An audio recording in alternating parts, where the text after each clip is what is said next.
let's start with the happy news first.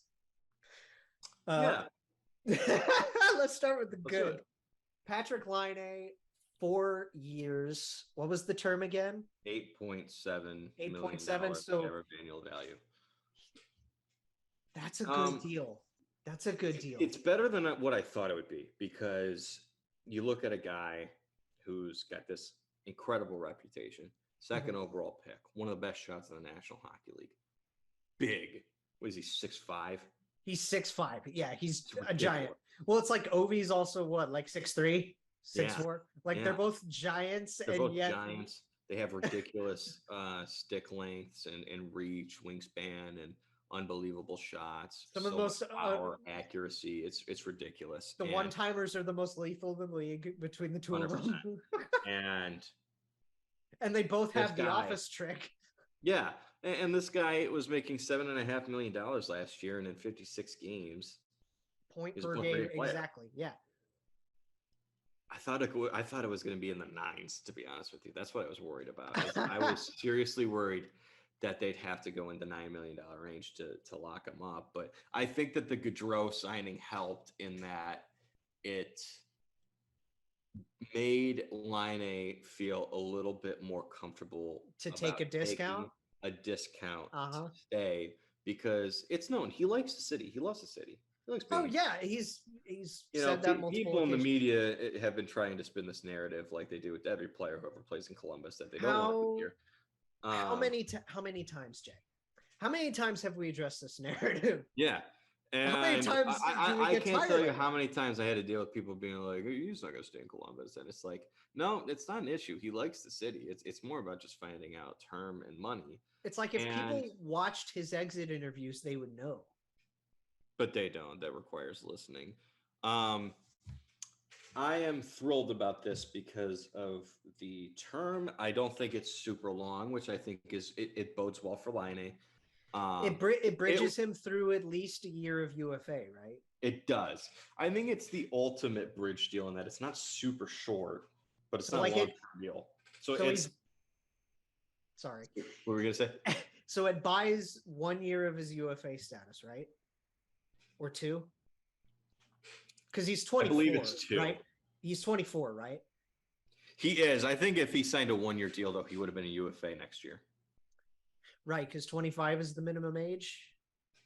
Yeah, and it also depends on like qualifying offers and stuff. Qualifying offers. It's a weird system. It's a weird system, but for them to, it's good on both sides. Laine isn't locked in super long term, so he gets 4 years locked up, and that gives him the opportunity to sign a really long term contract next time he is available when he's up. Sign, whether that be an extension with Columbus or a free agent move. That's up to him. We'll see in 4 years. So that's positive for Laine, but for the Blue Jackets, it's positive that they don't get that number in the nines. So right, it's cheaper. You keep a guy that you really love long term, that you want to invest in, and you effectively do what you needed to do this offseason. The last 2 years, Jarmo has effectively killed the narrative. He extended Zach Werenski. He extended Patrik Laine. Yep. He got the big fish, Johnny Gaudreau. It's over. He extended People can stop talking about Columbus. He extended Elvis Merzlikins on top of that. Yeah, yeah. And that's big too. Elvis loves it here. And it was awesome to see that video of Rick Nash going into the behind the battle. Oh, yeah, so and him being like, "Hey, Eric's got a buddy who wants to play here. He's dying to play here." Yeah, who's the AGM that was because the dude with the glasses, because he was like, oh God, his name's on the tip of my tongue. Because he was like, we need to get the owner on the phone now. And the best was Jarmo just being like, they'll give us the money. Yeah. And then the dude, how nice was it to see that Meredith loves it? Right. And she got to say hi to everybody and all of this stuff. It's just, and I hate making this more about Johnny again, but like Johnny helped. Josh Flynn. Josh Flynn. Yes. Yes. He just looks at Yarmo and he's like, guys, I think we got something here. The best was Yarmo just sitting back with his hands on his head and just kicking it back. Just like, the funniest smirk on his face because it was just so slight. Because he never shows any emotion, but it spoke 1,000 words of him just being like, yeah, we got this guy. I know. It's like, Yarmo, you crafty dog. I fucking love it. Oh man. So Laine stays. It's going to be amazing to see 13 on one wing and 29 on the other. Mm-hmm. But, and again, we were speculating this for a long time, and we kept saying it was going to be Gus because it was only 1 year left. And we did kind of, later on, we threw Voracek in there, right? I threw him in there as a potential idea that it would be smart to do because you've replaced essentially what he brings to the table. But I got the sense that they weren't going to do it because he would have been harder to move just because of the cap hit. Yes. But ultimately, it came in the form of Oliver Bjorkstrand. I still have his jersey, obviously. I haven't even had this jersey for a calendar year. Pain. That's just sad. I want to cry right now. So here's my analysis of this, okay? Mm-hmm. This is the price of doing business. Yes, and yeah. Everybody looks at things in a vacuum, and that's unfortunate. You can't look at things in a vacuum. Things have context to it. Is Oliver Bjorkstrand for a 3rd and a 4th round pick a good trade? No, it's not a good trade. But it's not a hockey trade. That's not a hockey trade. No, that's a cap trade. So here's a question for you, okay? Mm-hmm. As the Bjorky guy, or is Oliver Bjorkstrand worth a 3rd round pick, a 4th round pick, Erica Branson, and Johnny Gaudreau? All of that combined, I would say yes. As much as it pains me, I would say yes. It's like that's the thing is, yeah, a 3rd and a 4th is a crappier, but that's a cap trade. But that's the thing too, is like it is the result. It is the consequence to getting one of the top players in the freaking league. the smart fan me, the smart fan in me that knows how these things work is fine with everything by now. Mm-hmm. But there's an emotional aspect to it, and I totally understand that. Dude, my first favorite player leaves in free agency. Mm-hmm. My second new favorite, the guy that, granted, this has been 4 years now. He was the first Blue Jacket I ever met, Jay. He scored the Calder Cup winning goal. He did. In 2016. He scored the game-winning goal in Game 4 against Tampa. Tampa? You mean Syracuse? No, Tampa. In the playoffs. Oh, in the playoffs. I thought I was going to say, who'd they play in the Calder Cup final? Yeah. So remember, and situationally, Blue Jackets are up 3-1. Tampa scores 2 quick goals. The next shift on a delayed penalty, Bjorkstrand scores and gives the Blue Jackets the lead right back. It sucked all the momentum away from Tampa. And he goes out there. He's Seattle. Please take care of him. Like, God, we love this guy. I'm honestly, like, again, the sentimental part of me just hates this, especially because he was a guy with term. Yeah. He was a guy that I really thought that they were going to stick with. I thought so too, but here is my theory, and I think it's a reasonable theory. Okay. So teams this offseason are committed to absolutely rinsing teams that need cap relief. Mm-hmm.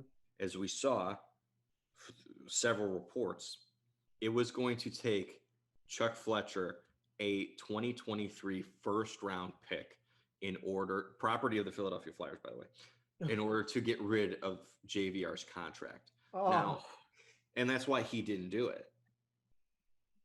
Because there's a chance the Flyers are bad, and it would have had to have been an unprotected first-round pick in the Whoa, Connor Bedard. A chance? You sure it's just a chance? Well, no, what I'm saying is, in theory, like, you would have done that move to get Johnny Gaudreau, which makes you better, but Right. still there's the risk that you're terrible. So like Right. I don't think that, Johnny Gaudreau is great. He doesn't solve all the Flyers' problems, and that's why they didn't make the move, because they didn't think it was worth it to get rid of a first-round pick in what's going to be an unbelievable draft to get a really good player, but someone who's not going to solve all your problems. Right. So JVR has 1 year remaining on his contract. Mm-hmm. It was like Gus with 1 year left on his contract. The cap hit is $7 million for JVR. Right. It's only 5.5 for Gus, but they both make $5 million in salary. This season. Okay. So there's no difference in terms of how much actual cash you're paying these players. Mm-hmm. So, and production-wise, Gus had a better season point-wise. JVR had more goals. There wasn't a huge drop-off between the two. Right. My theory is Jarmo probably wanted to get rid of Gus Nyquist between him and Bjorkstrand. Mm-hmm. And my guess is there wasn't an offer on the table to get rid of Gus Nyquist that didn't include the Blue Jackets giving up their first-round pick. Right. And in that scenario, I understand being more willing to deal a player you really like than give up a first-round pick in a good draft, because the Blue Jackets should improve. They just added Johnny Gaudreau. I mean, they're still guaranteed. They're still weak on defense. They're still really young, and it's not worth risking getting rid of a pick, especially in a draft that's going to be as good as this one. It's just not. Right. And it sucks because you're giving up a guy that's coming off a career year. Mm-hmm.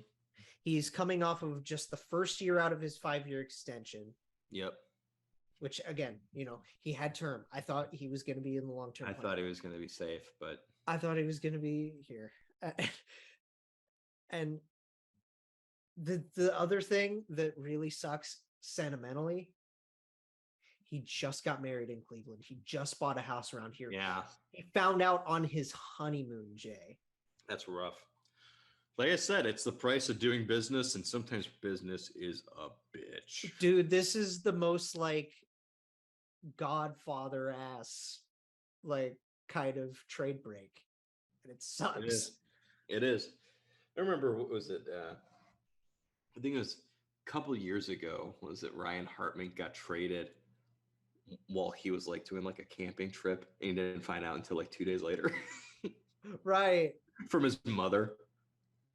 She was on Twitter, and she was like, Ryan's away on a camping trip right now. Someone try and find a way to contact him and let him know he got traded. Or Fleury finding out about the Vegas trade on Twitter. Oh, yeah. God.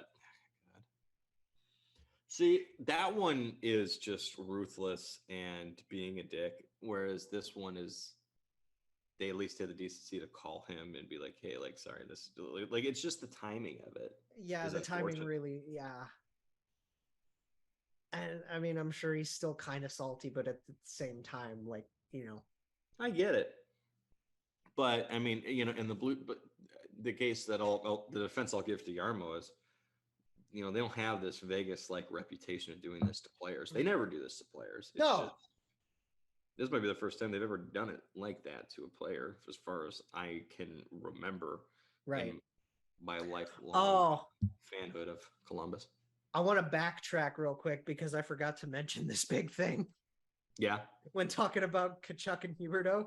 Yeah. Was big changes to the Panthers since January 1st. And it's a lot. You ready for this? I am. Gained Matthew Tkachuk, Nick Cousins, Colin White, Rudolph Balcers, Gerald Mayhew, Tierney, Delzato, Mark Stahl, Connor Bunneman, Alex Lyon, Igor Korshkov, Josh Davies, which was a 2022 6th, Leon Armsby, 2022 7th, a 2025 4th, and 2024 5th. That's what they gained. Yes. What Bill Zito shipped out These lists are both a lot like that Chuck Fletcher list we went over last episode. Yes. What they lost since January 1st. Jonathan Huberdeau, Mackenzie Weegar, Claude Giroux, Mason Marchment, Frank Vetrano, Ben Sherratt, Owen Tippett, Robert Hagg, Marcus Nudavara, Noel Achari, Joe Thornton, Ty Simulanek, Cole Schwent, Maxim Mammon, German Rubtsov, Tyler Enamoto, Petteri Lindbohm, Jonas Johansson, Chase Prisky, Gustav Carlson, which was a 4th-round pick this year. 2023, 2024, 2025 first-round picks, and 2023 3rds and 7th. So the players aren't as bad as I thought they were in terms of how much they lost, because Giroux and Sherratt were rentals, but right. It's the draft capital that's like, oof, it's just so much draft capital. You're like, whoa.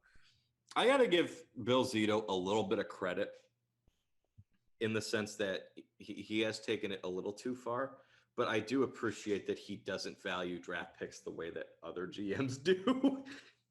Some GMs refuse to trade their draft picks, and it's like, bro, like your draft picks can be in like the 20s and later on. They're not that freaking valuable. I mean, that's why I applaud, Kyle Davidson could have done better in some of the draft day deals, but like, yeah, he could have. He really could have. But at the same time, like going into, 7th overall the way he did, it's just like, hey, if you need to get up there, any means necessary, I guess. Yeah. So yeah, dude, I'm gonna miss Ollie so much. I am too. I'm really gonna miss him. He's gonna be fantastic. Seattle fans, you guys are gonna love this guy. Think of Seattle's top 6. They don't have any superstars in there, but they've got some solid players. So center wise, Yanni Gord and Jared McCann. Not to mention you've got up and comer Matty Beniers and Shane Wright. But then you got Andre Burakovsky. They just got Burra. You're right. Jordan Eberle. Oliver Bjorkstrand. Dude, Eberle and Bjorkstrand on your right wings in the top 6. That's good. That's very good. That's exciting. I think that's good for Seattle. I still don't think that they're a playoff team next year, but they're moving in the right direction. You can even put, I know you wouldn't do this just because of the caliber of player that Ollie is. You could put him on your 3rd line and be fine. Yeah, it would depend on who you want to put on your 2nd, but because I know that they re-upped with Ryan Donato, but I don't know. You're going to be getting Brandon Tanev back. Donato's probably going to play center too. Yeah, you'll either play him on the left wing or at center. It is good to have Tanev back. Oh, that's right. They got Brandon back. That's nice. So yeah, that's it. I'll tell you, man, this was the weaponizing cap space that Ron Francis talked about.